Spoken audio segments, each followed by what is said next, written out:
This is her territory. This is where she has her bath and hunts, so she's rousting up a little bit here. Great day. We've seen a lot of prey birds fly by, a lot of ducks and geese in the area and smaller birds.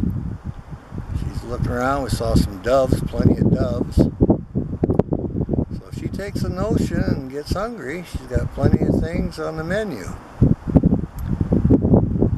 Beautiful creature. We enjoy it every time we find her.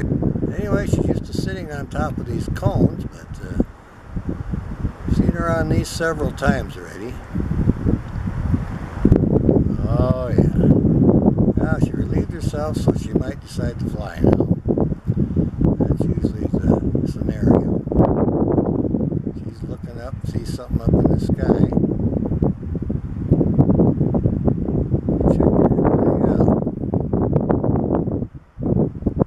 Now you can see her feathers blowing, getting pretty good breeze. Oh yeah.